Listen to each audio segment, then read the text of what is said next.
Hello everyone and welcome to a Space Shuttle update in Kerbal Space Program 1.8.1 with Realism Overhaul. In a previous video I had explained how to install, assemble, and fly the Space Shuttle, but we had problems with re-entry and also with small other things like the tail fin, the vertical stabilizer model not changing.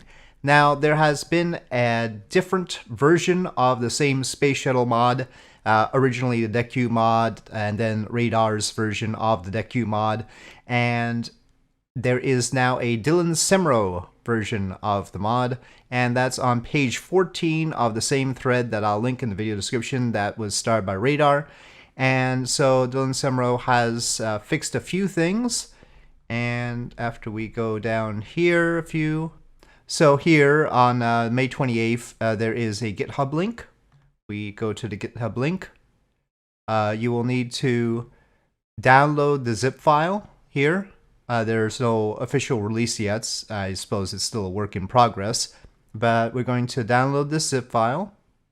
Okay, and then I have a custom Space Shuttle install here for it. It does not have any Space Shuttle in here yet, and so we double-click Space Shuttle Master, double-click Game Data, and then Space Shuttle System here. We want in. Now, just in case I'm not sure it's necessary, make sure you have KSP wheel. And also textures unlimited. I always have them, and it might require them. It probably ought to.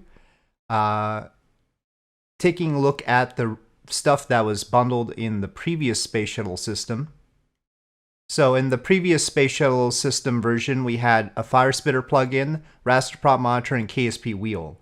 So maybe find the fire spitter plugin. I probably linked it in the original video.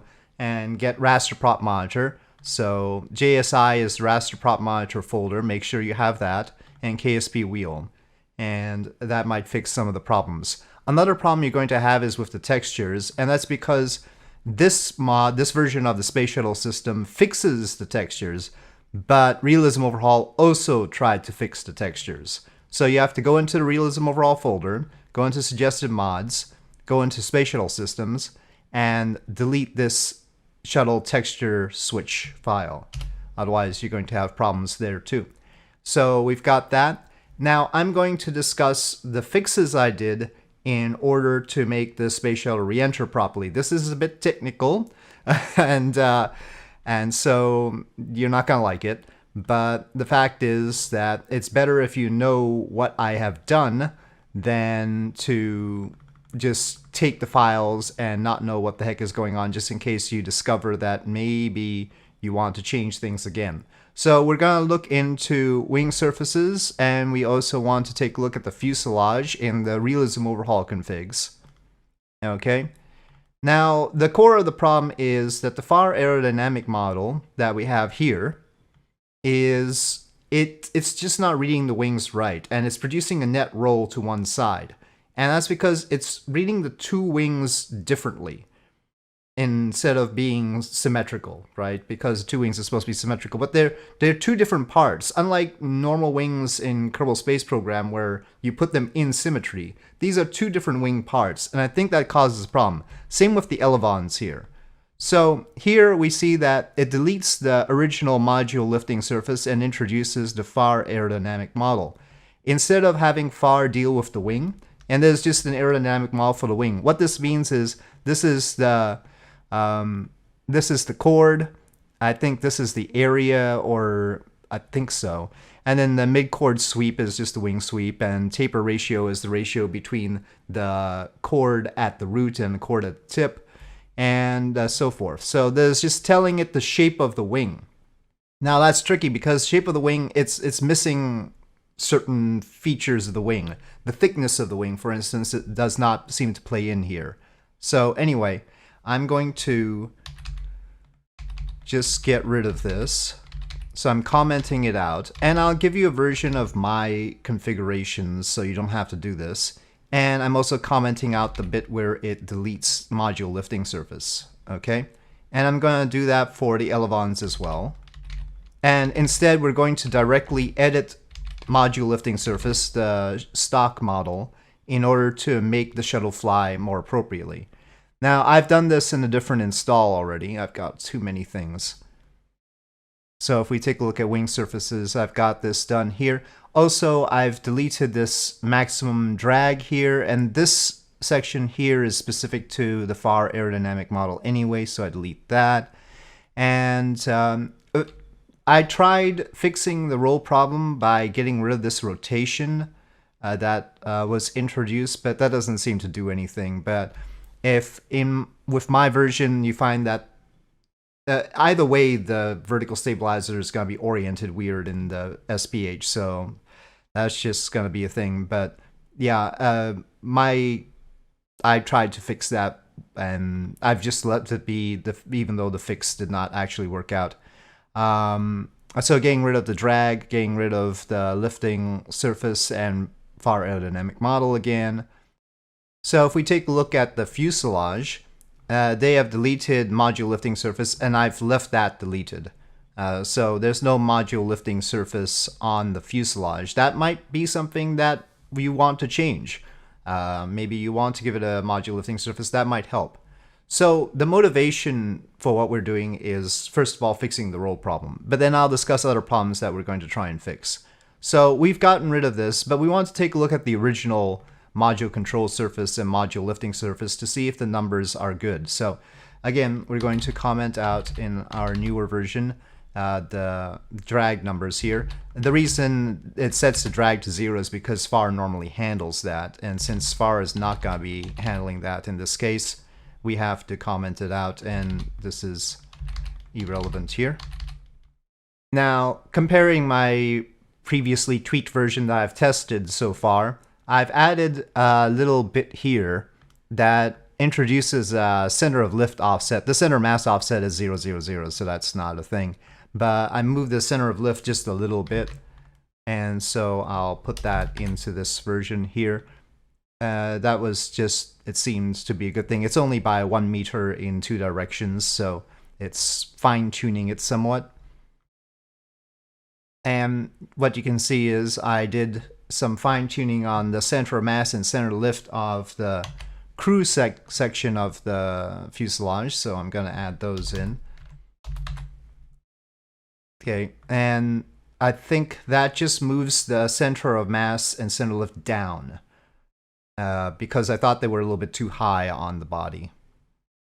And I moved it on the cargo section as well. There is already a COM offset here, so we're just going to overwrite that. And I did for the engine mount too. That's just, once again, moving the center of mass down. Okay, and so those are the only tweaks to the fuselage section. Now we're going to take a look at so these are the Realism overall configurations for the Space Shuttle System. Now, because we've restored the original module lifting surface, we're going to take a look in Space Shuttle Systems, parts, the shuttle, and take a look in particular at the body segments and the wings, but especially the wings. So first the 2 wings, and then the 2 elevons. Let's open up the body flap. The body flap probably isn't too big a deal, but let's deal with these first. The 2 wings, the 2 elevons, and the body flap. Okay, so first of all, we take a look at the minimum and maximum drag. Remember, it was 0 because of Realism Overhaul, and we're going to set those to 0.02, which is standard for KSP. Another thing is the lift deflection ratio, the lift coefficient. The lift coefficient is 14 that I've set, and the max drag is 1.5, which is much higher than the original 0.2.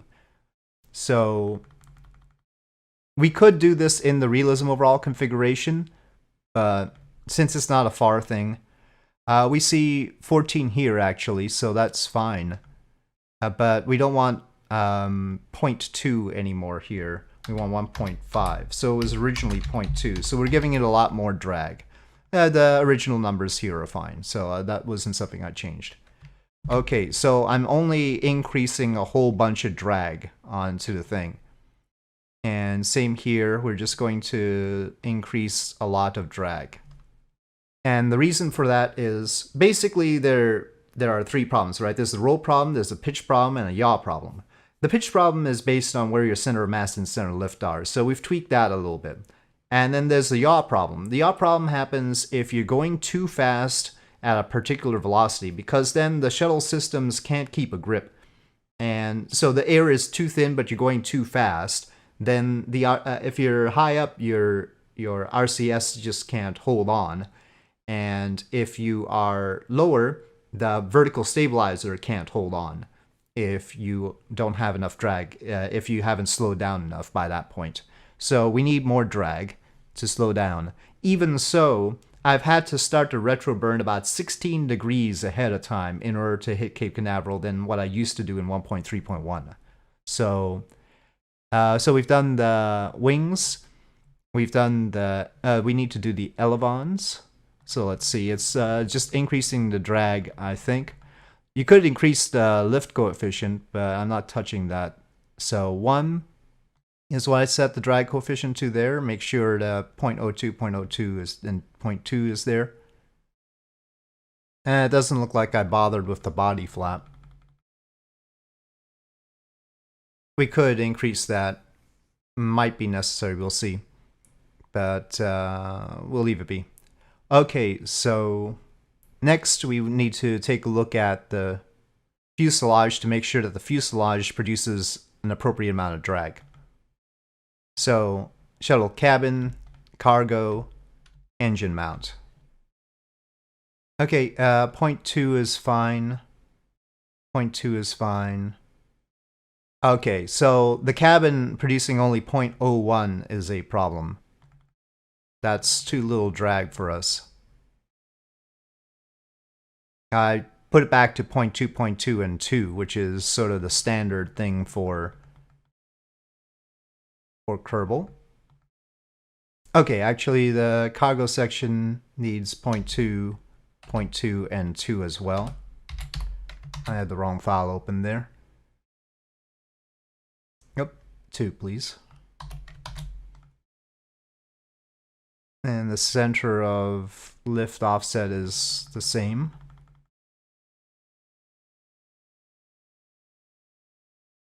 Yeah, okay, so 0.2, 0.22, which is standard stuff for Kerbal.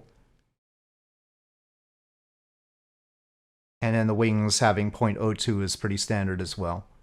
So we're basically giving it very standard numbers. Engine mount should have angular drag too as well, just to be consistent. And I don't know why the shuttle cabin has only a crew capacity of 6. Maybe because of the internal seats. Technically it should have 8 is the max that the shuttle ever carried. I'll let you decide whether you want to change that. I'm not going to right now. Okay, so that's just a summary of what I changed. Again, I'll just link my configurations in the video description and you can overwrite, but in case something goes wrong, because we're doing some really dicey things here, I want you to know the sorts of things that I did, and so that you can change them if it's not to your liking. If maybe you feel that there's too much or too little drag, you know where to go. These are the numbers that you need to change. So, yep. All right, so with that, we are going to load it up and see how it works. Okay, well, I just wasted an hour and a half because I didn't realize that the Realism Overhaul configuration that comes with Realism Overhaul for the Space Shuttle mod does not get rid of module reaction wheel. This is the one that I used for testing, but this is the one that comes with Realism Overhaul that I was just editing for you to show you how to edit it. And I didn't realize that left the reaction wheel that the stock part comes with, which is a super powered reaction wheel. And I was going like during, so I did a whole shuttle launch and reentry thing. I recorded the whole deal, and I was going, wow, it's working pretty darn well. It's not using a lot of RCS to hold it and stuff. And it's because it's got this really powerful reaction wheel in, which of course would make it easier. I mean, if you want to keep it in, that's fine. It's not very realistic. The shuttle doesn't actually have a reaction wheel. So I'm gonna do it properly. I'm gonna copy the module reaction wheel here and put it in here. This to get rid of that reaction wheel. I'm gonna edit the Realism overall configuration so it gets that out. And of course, I tested it with no reaction wheel. Otherwise, boy, would I be back on the drawing board again. And it looks like there's a module reaction wheel in the cargo bay too, which is great. So let's get rid of that. All these reaction wheels. Oh, that one's already gotten rid of at least. Okay. So I think the Realism Overhaul configuration that comes with Realism Overhaul thought that the reaction wheel was only in the cargo bay, but missed the fact that there was one in the crew cabin as well. Okay, so here we are, and now we don't have the reaction wheel in here. Very important to check that. And also not in the fuselage or in the engine mount or any sneaky place. We do see this vertical stabilizer problem, and I'm just gonna place that manually. So yeah, I haven't fixed the vertical stabilizer weirdness, but that's for later. Alright, so let me just save it like that. And when we open the cargo bay, I've got a docking system here. So that's the only cargo that we're going to be testing with. And in addition to the parts that you would get by typing in shuttle here, these are, you should see all the shuttle parts. If you're missing something, remember KSP wheel, raster prop monitor, and fire spitter plugin. Make sure you have those. And in addition to the parts that come with the mod, I also have Separatrons that are from KW Rocketry, these Saturn V S2 retro rockets that are on the boosters. So that helps them separate cleanly. Otherwise, no changes, except I'm gonna tell these to be active on roll because I have no idea why they wouldn't be. Let's make sure everything else, this is just yaw, that's fine. And this, it can be just pitch, that's fine too. So that's what we've got. We're pretty high off of the floor because that's how we fit the launch pad, which I will show now. Okay, so as far as installing Katniss Cape Canaveral, which is the ground textures here and some of the physical buildings, you should just follow the instructions in the Katniss Cape Canaveral thread on the forums. Basically, you have to have the latest version of Real Solar System, of Copernicus, of Kerbal Constructs, and OSSNTR is optional. But yeah, mainly Real Solar System textures, latest version, highest level of those, at least for Earth, and Copernicus. And you better have a system that can run it, and then you can get that working. Now, that's not including this structure that we have on the pad. This is from real launch sites. That takes a little bit more doing, so I won't describe that. Maybe at some point I'll go through that whole business, but for now we're not. So throttle is down, and we're going to be going to a 51.4 degree orbit, which is the International Space Station orbit, just as our test orbit. And that is because it's marginally harder to get back from that orbit, and also it takes more to get there. But we aren't carrying a payload, so we've got plenty of margin. Obviously, the shuttle should work properly without a payload first. Once you put payloads in, and if you need to bring a payload back in particular, you may need to consider placing a lead weight. They actually did that. They had a position in front of the wheel well and close to the body flap on the tail in order to put lead weights to make sure that the shuttle was balanced for re-entry with the payload that they wanted to bring back. So, yeah. Of course, simply positioning it properly in the bay can help too. We are testing with the docking port arrangement there, so there is that. Later on, I'll test with other payloads and other stuff. The first basic goal right now is to make sure that the shuttle comes back without flipping around or destroying itself. That's goal number one. And that I can land or splash down. I mean, I'll take a splashdown at this point, though I'd really like to land at Cape Canaveral, but the return script could do some tweaking probably. Oh, this script did not turn on the fuel cells. Pressing 6 to turn on the fuel cells and the APU. The fuel cells and APU are in this part here, in the back. Okay, off go the boosters cleanly. So you can control them from there, and there should be plenty of margin on that, so I don't have fuel cell 3 on. The actual fuel cell fuel is here in the main fuselage, so make sure its flow priority is low compared to the external tank, otherwise it'll drain first. And you won't have any fuel cell fuel.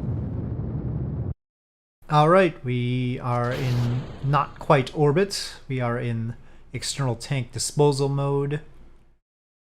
Okay, and you can see 502 meters per second. With cargo, of course, it'd be less, more closer to 400 meters per second. And we haven't made orbit yet. We have to use some to finish orbit here. I can time up a little bit.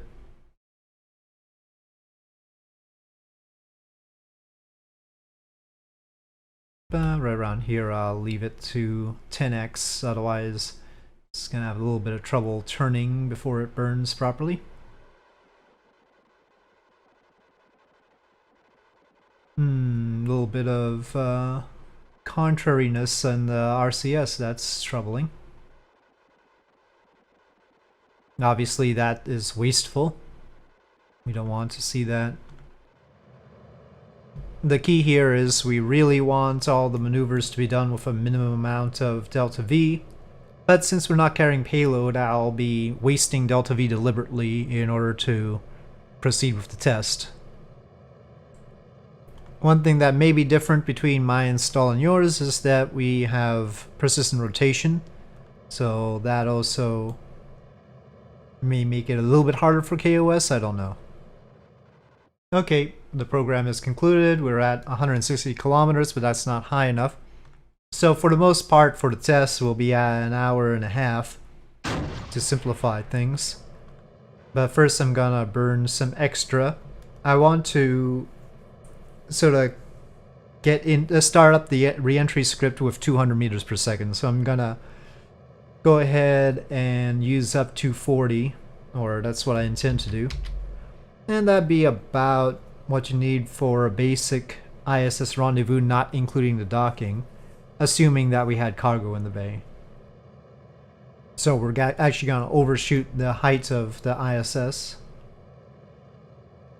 Okay, so 482, and then we're going to go to that apoapsis and increase the periapsis and then bring it straight back down. That's for timing reasons. It's easier to line up again with Cape Canaveral if we have a nice even orbit of an hour and a half, and the reentry script requires the hour and a half to do its thing. That's a flaw in the reentry script. It's very limited, but I just haven't done enough. I haven't gathered enough numbers to really nail down the flight path from a general orbit. There's probably a happy set of equations that would work. Okay, so at 300 now, and then I'm gonna get down to the standby orbit. 482 by 454 is high, but again, we don't have payload. It's also important that our 1.5 hour standby orbit is mostly circular. Otherwise, it can be difficult to predict things. Okay, that's good enough. 174 actually. Probably the turn cost us a little bit. Okay, so we'll go from here. And we're gonna basically wait a day to get back into alignment with Cape Canaveral. There are other ways to do this, but this is the simplest.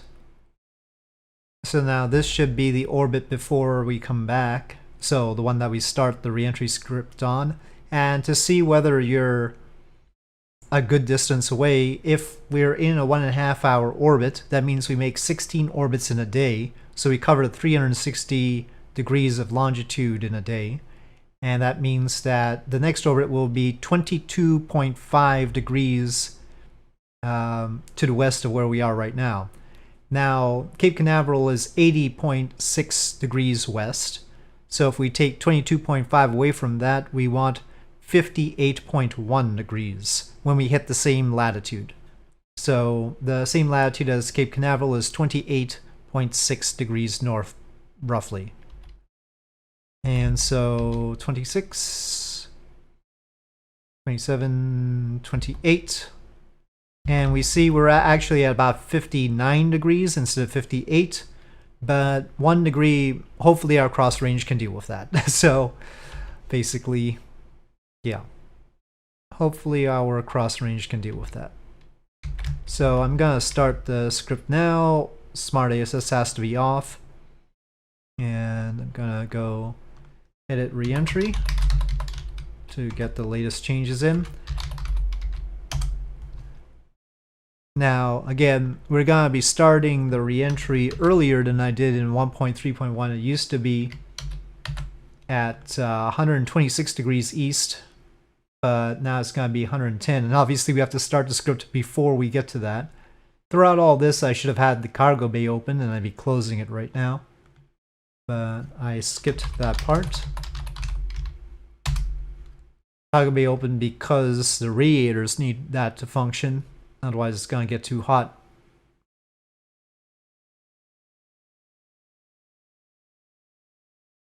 So, not 100, well, I think it is 110. 110 degrees east. Maybe that's going to be too close. Maybe that's going to be too far. We'll see. I mean, the reason I picked it is because last time I made the attempt, I overshot. And that was how much I needed to correct by, but no guarantees still. There is a chance we'll make it to Cape Canaveral, but there's a chance that we will fail, as usual. Okay, it is lined up properly in time. Okay, so in 1.3.1 I would have had a periapsis of about 40. We're going lower than that. Though the shuttle, the real shuttle, I think, managed it negative. It's all a matter of whether we blow up or not, basically. We could go lower, and that might improve things. We'll see. But anyway, 16 kilometers, basically 73 meters per second here. And we'll keep track of how much we have left at the end. This turn is always painful. It's all a matter of telling what numbers steering manager in KOS, the PID controller of KOS, telling it what to use. But that's a lot of testing. Now the roll is the big problem as far as wigglies are concerned, so once it... I don't want it to continue. I push caps lock to get it to limit itself and start the counter roll. It's alright if we're out of position down to lower than 140, as long as we ultimately end right and don't lose all our fuel. So again, caps lock is basically sort of a hacky way of doing it until I figure out exactly what to tell steering manager about this part. So obviously the shuttle has settled down, though we're still sort of twitchy and yaw and roll. The roll, yaw and pitch, the roll has sort of settled down. We have 36, 35 meters per second left. That might not be including the stuff in the cabin area. The MHM-ON3 we have here doesn't feed the OMS engine, so it wouldn't be read by this delta V. And we have the rudder glowing red. I've seen that before, so I'm not too worried. It's a little bit weird though. A lot weird actually, but you know, as long as it doesn't blow up, we're good. Again, whatever I decide seems to work best. I'll link in the video description.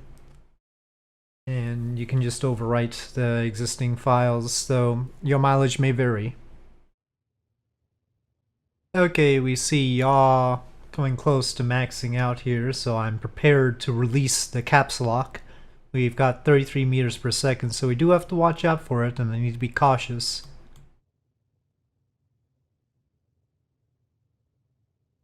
We're almost certainly gonna fall short, and that's why the script has pitched down to 37 instead of 40 degrees. Yeah.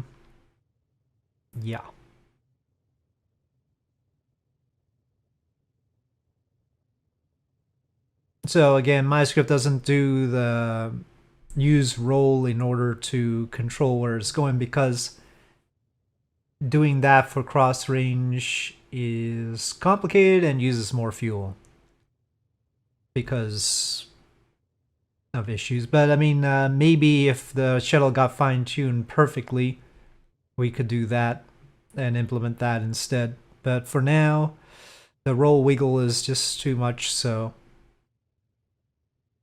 for now this is best.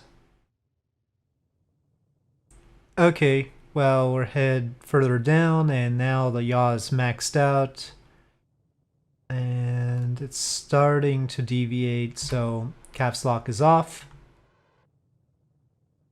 Got 29 meters per second left. We're slowing down pretty well, and we are too far away from Cape Canaveral, so we are gonna fall short. And I will try and redo this with a different burn point for retroburn, and we'll see how that works. But we'll see where we end up and make sure that it's stable on the way down first. Okay, we're doing pretty good, but wish we were doing better. That yaw thing is a little bit annoying.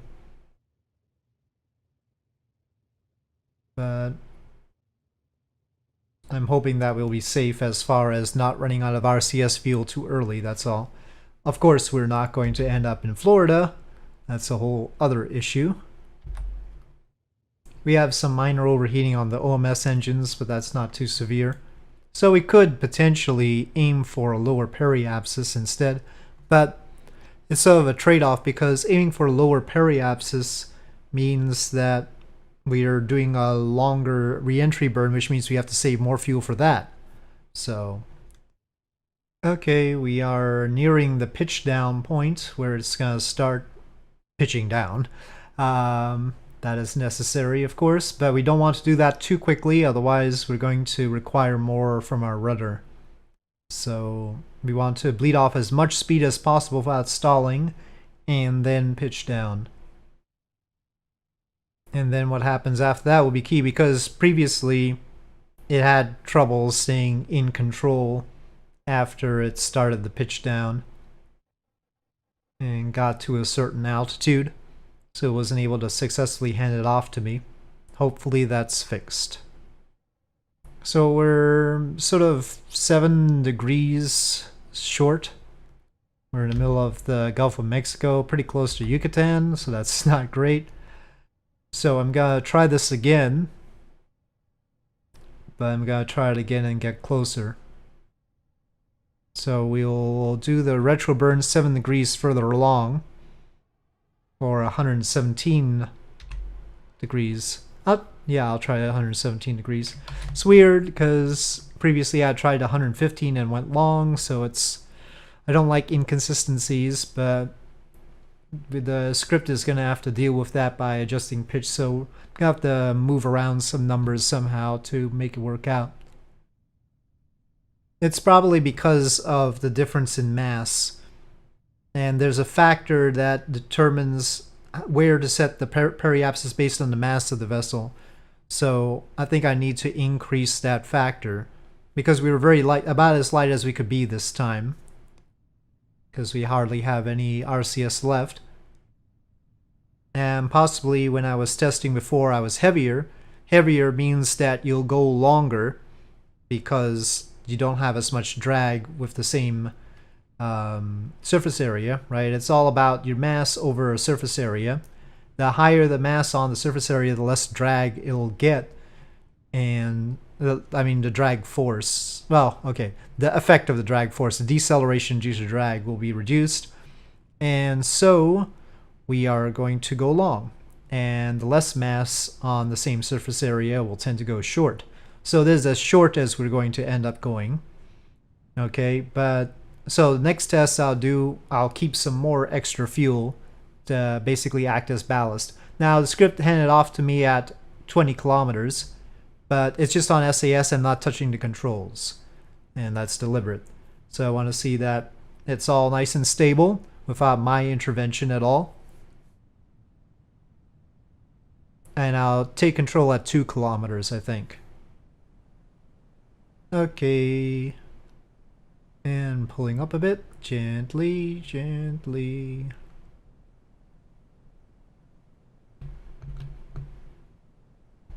A little bit twitchy and roll here still. Maybe I should reduce the authority.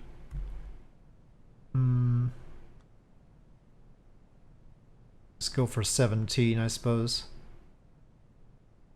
And we can have the air brakes. So in real life, the shuttle points down at 20 degrees not because that's the best it can do for gliding. It's because it wants to slow down. It has a lot of extra energy and needs to get into the thicker part of the atmosphere faster. It also has the air brakes for that reason. It also does that U-turn around the runway for the reason so that it can adjust how much energy it has. And of course the flare maneuver at the end as well. So people seem to think that the shuttle pitches down at a 20-degree pitch down because it can't possibly glide any better than that, but basic math should tell you otherwise. It's actually because it comes in with so much extra energy, because after all, it's better to come in with extra energy than being short of energy. That would be bad.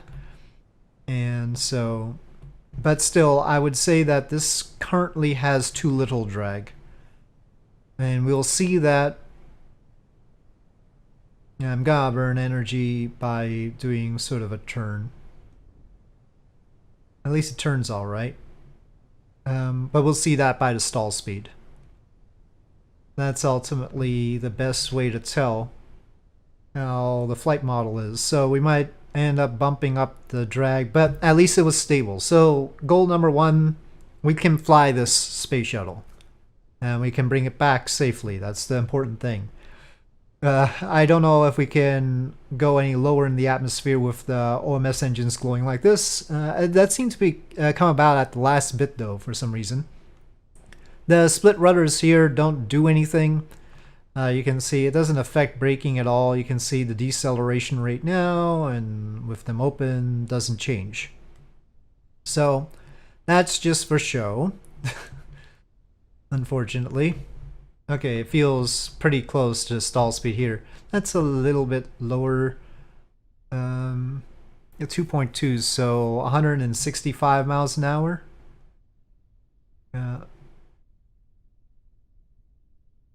It seems like it could do lower than that. Now, for some reason in this version, Real Shoots always says this about the vertical stabilizer parachute. I mean, the vertical stabilizer is safe. Obviously, it didn't splash down. It just always says that. So anyway, I'm going to try it one more time, and we're sort of 7 degrees off, so I'm gonna start the retro 7 degrees different, but I'm gonna, obviously I didn't F5 and F9 because I'll try it with a slightly different mass as well, just to give us some variation. So we won't do as big a burn to burn off fuel, and we'll come down with some extra fuel. Okay, well, I'm not going to cover all the bits of this launch. I'll show you the very beginning, and then I'll meet up with you once we get to reentry. So, run shuttle.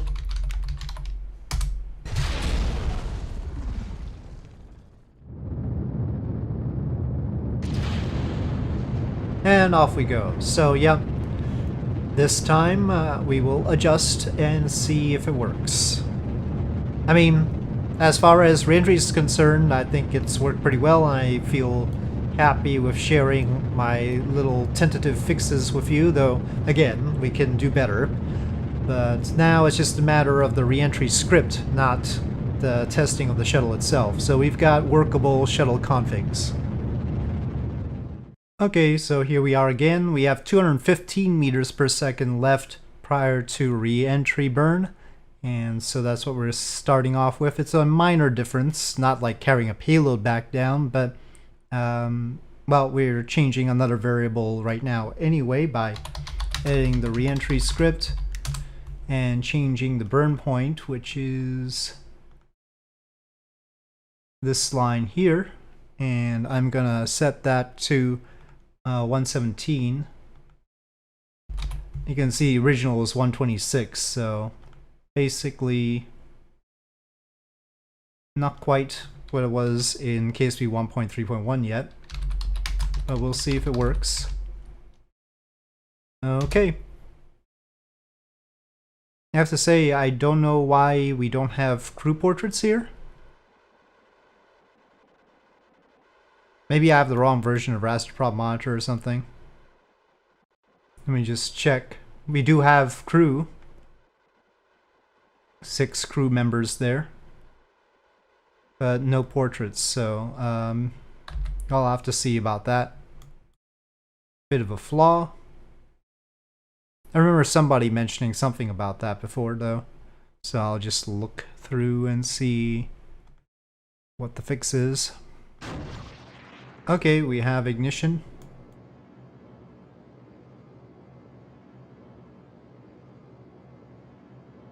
We are a bit high on this end compared to where we would normally be, but it's sort of in my normal range though.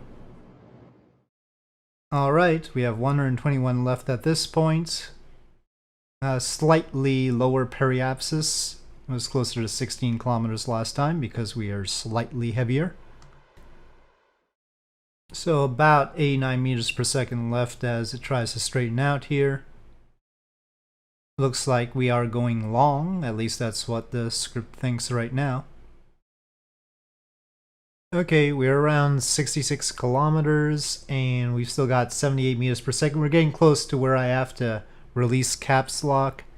And, well, it's reading that we are too far away, that it's pitching down in order to get more lift. But it's not too bad. You can see there's a it's fairly close between the relative altitude and relative longitude, so pretty close to being right. We hopefully will make it. I mean, there's a chance here. So that is the status report at the moment. If you just look at the track here, it looks, you know, like we're gonna end up in the Gulf of Mexico though. But that's why the KOS script exists, because if I was trying to figure out whether to do S-turns or pitch up and down just by looking at my track, I wouldn't be sure. I mean, I would probably do the wrong thing. Okay, uncaps locking because we definitely had yaw deviation there. 75 meters per second left. Okay, we are over Florida at 45 kilometers, so this is good. Well, somewhere over there is Cape Canaveral. We are on track. And maybe we're going a little bit far? I don't know. We'll see. There it is. Okay, slowing down pretty well, but maybe going a little bit over. So we'll have to adjust the KOS script's expectations. Oh, it's concluded because it's close to the KSC. That's another condition. If it reads that it's really, really close to the KSC, I'll conclude early. So, okay. Well, I'll do the pitch down then. Perhaps a little bit more roughly than it would.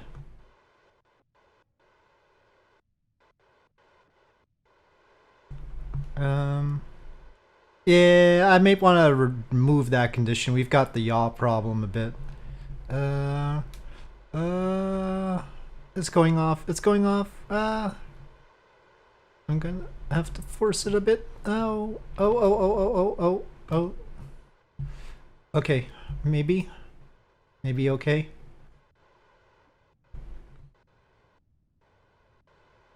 Okay, don't stall or anything.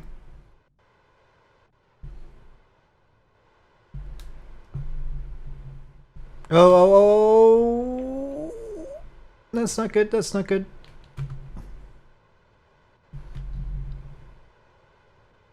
Okay. Oh. Yeah. Oh. No, the runway's there. Come on. Come on. You can do it, shuttle. Don't be like this.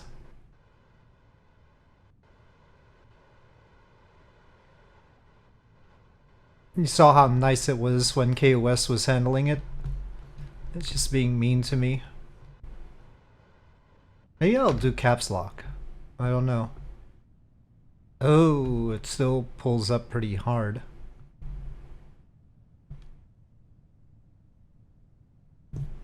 Okay, we can turn RCS off at least.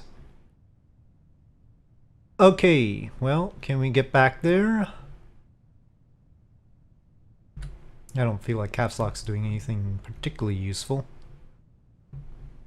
It's just so rolly. It sure rolls a lot. I mean, you could say it rolls well, but it rolls too much, darn it. Okay, let's go to locked mode.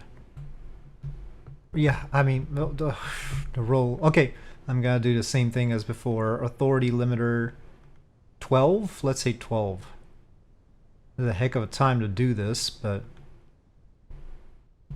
Oh, first time landing at Katniss Cape Canaveral. Okay.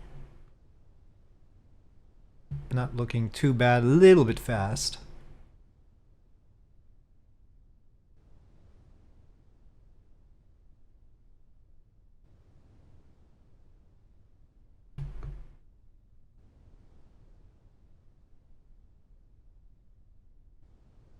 Yeah, let's just go down. Oh, the parachute automatically deployed. Was it armed the whole time? I feel like it was armed the whole time. Okay, well, there you have it. So we managed to land at Cape Canaveral, so I'm declaring this version of the shuttle good enough. Certainly fixes can be done, but here we are. So with that, thank you for watching. I hope you enjoyed this video. If you did, please do press like. If you have any comments or suggestions, please leave them in the comment section below, and I'll see you next time.